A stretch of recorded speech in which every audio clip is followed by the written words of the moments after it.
Assalamualaikum warahmatullahi wabarakatuh. Izin berbagi tentang melakukan perbaikan peta land cover land use hasil klasifikasi citra satelit Landsat di QGIS.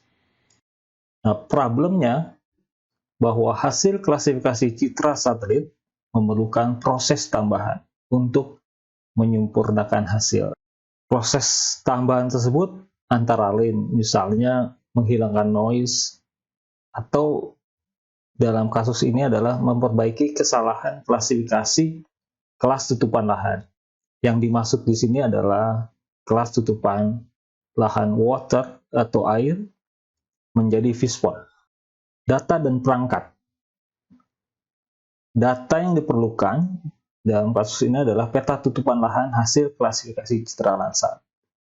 Perangkat yang digunakan adalah QGIS plus plugin Semi-Automatic Classification Plugin atau SCP.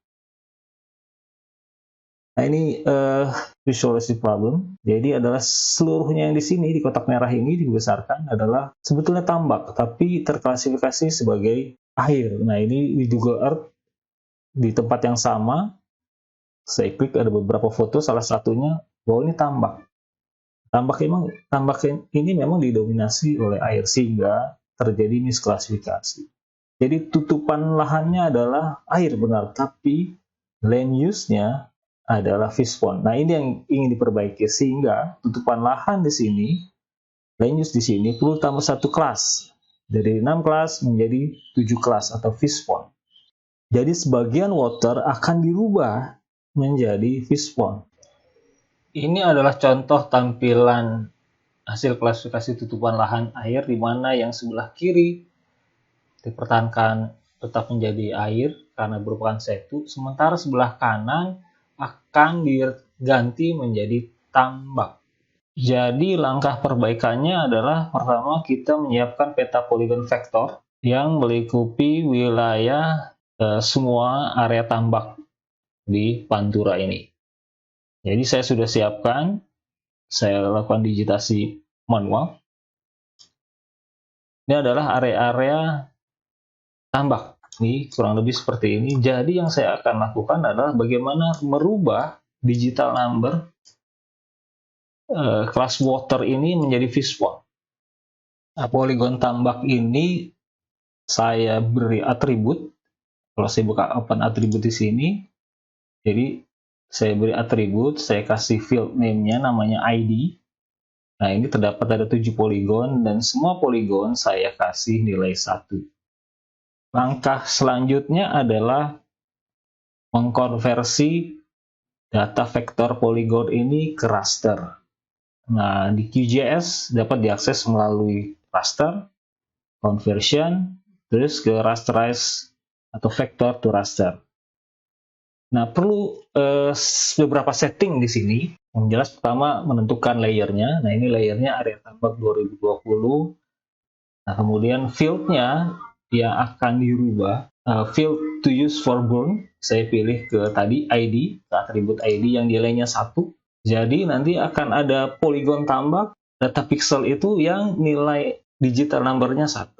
Nah, ini opsional, lewatin saja. Terus output raster size unit-nya ke georeference unit karena UTM dia, jadi satuannya UTM dalam meter, maka sesuai Landsat saya set ke width horizontal resolution-nya 30 meter, height-nya atau vertical resolution-nya juga ke 30 meter. Nah, output extend-nya saya samakan dengan data raster hasil klasifikasi yang bermasalah.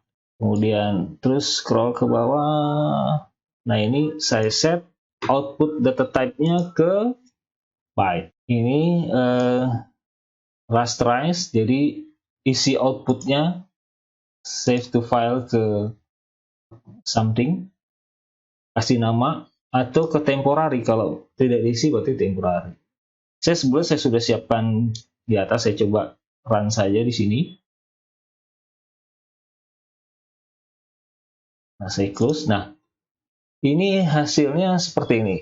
Ini saya uncheck. Nah, ini hasil dari rasterize data poligon tambak. Jadi seperti ini tambaknya. Nah, ini semua Datanya data temporary, tapi saya sudah siapkan sebetulnya hasilnya di tambak 2020. Jadi sama aja ini dengan ini. Nah ini saya hapus saja yang ini, remove layer, jadi biar tidak bingung. Nah ini hasilnya sama dengan yang tadi. Yang tadi ini dia saya buat transparan, jadi kurang lebih ini polygon rasternya. Jadi setelah kita mendapatkan kedua data tersebut, maka tahap selanjutnya adalah menambahkan kedua data tersebut menggunakan plugin SCP. Ini saya coba nyalakan di sini pluginnya, ada namanya, dicari di sini. Nah, saya klik namanya plugin SCP atau Semi Automatic Classification Plugin. Saya centang di sini. Nah, dia akan muncul setelah klik aktif di sini, akan muncul di sini dan beberapa tool di sini. Oke, dan juga menu, sebetulnya ada menu di sini SCP. Nah, saya close di sini, saya menggunakan menu saja di sini. Nah, SCP. Nah, dari plugin SCP yang saya akan gunakan kali ini adalah band calculator untuk menambahkan kedua data tersebut. Nah, ini secara otomatis dia akan seperti itu. Kalau masih kosong, di refresh saja. Maka semua data yang ada di sebelah kanan ini daftarnya akan muncul di sini. Nah, ini akan saya tambahkan. Pertama data ini, data classified RFD noise 2020 RBX no SRM clip ini, double klik. Kemudian saya tambah di sini. Tambah. Menggunakan ini data yang akan ditambah adalah tambak 2020. Tambak 2020. Yep. Double klik di sini. Oke. Nah, ini. Nah, setelah menambahkan ini, masih ada beberapa yang harus di-set. Karena kalau tidak hasilnya akan berbeda. Jadi proses tambahan adalah input no data as value di sini. Terus extend-nya jangan intersection, jadi di uncheck saja. Terus map extend-nya same as ke classify RFD noise. Oke. Nah, set berikutnya adalah float ke byte, dan ke byte, terus biarkan. Setelah set ini selesai, maka diklik run. Nah, klik run ini dia akan meminta nama baru. Saya coba ke LC line cover tambah 2020A. Nah, dia akan melakukan proses penambahan data. Ditunggu sejenak. Ya. Nah, ini di belakang ada hasilnya. Saya minimize di sini. Nah, ini dia hasil penambahan. Ini zoom to layer. Jadi seperti ini hasilnya. Nah, jadi kita secara default menerima tampilan seperti ini. Jadi ada ID sampai 50. Kita cek, kita display, kita redisplay tampilannya, kita ubah ke unique value atau palette unique value. Nah, di sini kita classify lagi berdasarkan unique value-nya ada berapa kelas yang muncul di sini. Jadi di sini ada nilai 1, 10, 11, 20, 30, 31, 50 sampai 61. Jadi kalau di apply tampilannya akan seperti ini. Nah, jadi ada beberapa perbedaan warna. Jadi dari tadi 6 kelas sekarang menjadi 13 kelas. Nah, kelas-kelas inilah yang kemudian perlu direklasifikasi, dikembalikan ke nilai yang kita inginkan. Jadi kalau kita cek di sini menggunakan identify features, ini nilainya 1 atau digital number-nya atau value-nya 1. Nah, ini padahal air atau laut tepatnya. Nah, ini akan dirubah ke 0. Karena di laut walaupun air sebelumnya terklasifikasi ke 0 atau diabaikan, maka akan dikembalikan lagi nilainya ke 0. Dan ini yang tambak. Jadi kalau diperhatikan di sini di table of content datanya. Di sini kalau dicek sebelah sini maka ada 13 kelas dari 1 sampai 61. Jadi proses reklasifikasi data raster ini dilakukan menggunakan plugin SCP ke pro post processing, kemudian ke reclassification. Jadi kita refresh di sini, layer yang kita pilih adalah LC tambak 2020. Nah, sini masih kosong, maka kita refresh kembali. Jadi dengan cara lakukan klik ini, calculate unique value, dia akan muncul semua nilai yang ada di data raster tersebut.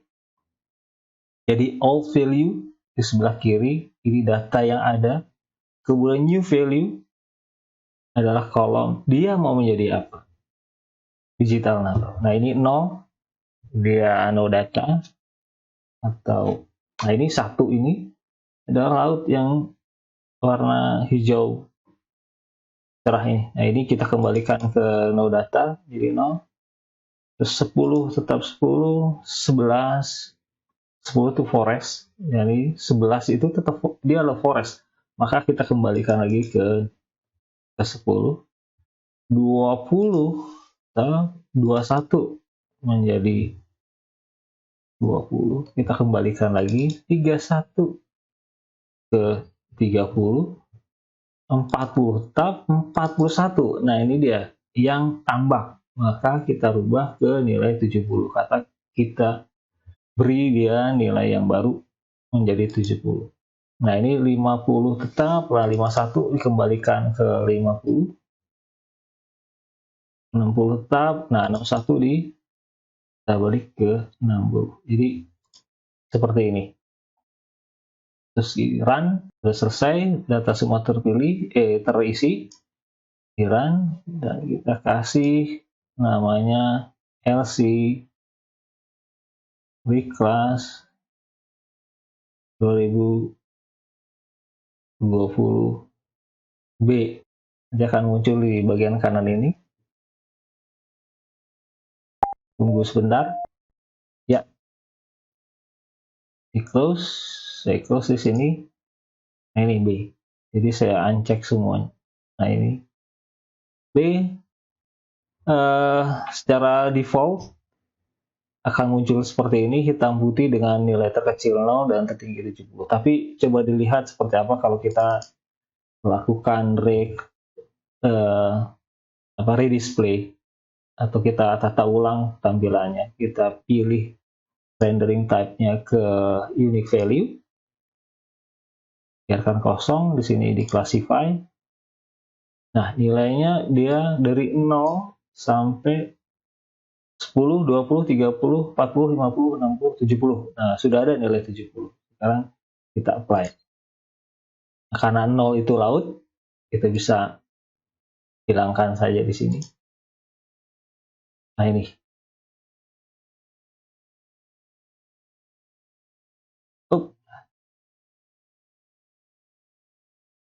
Wow. Sorry. Ini tampilannya agak membingungkan karena yang belakangnya belum saya deactivate. Nah, ini hasilnya seperti ini. Jadi bisa diperhatikan, membandingkan dua data ini final data yang kita harapkan seperti ini ada 7 kelas. Nah, kemudian ini data sebelumnya ini, jadi ada 13 kelas. Oke, sementara cukup hasilnya, semoga dapat membantu teman-teman yang membutuhkan proses-proses manual seperti ini. Wassalamualaikum warahmatullahi wabarakatuh. Terima kasih.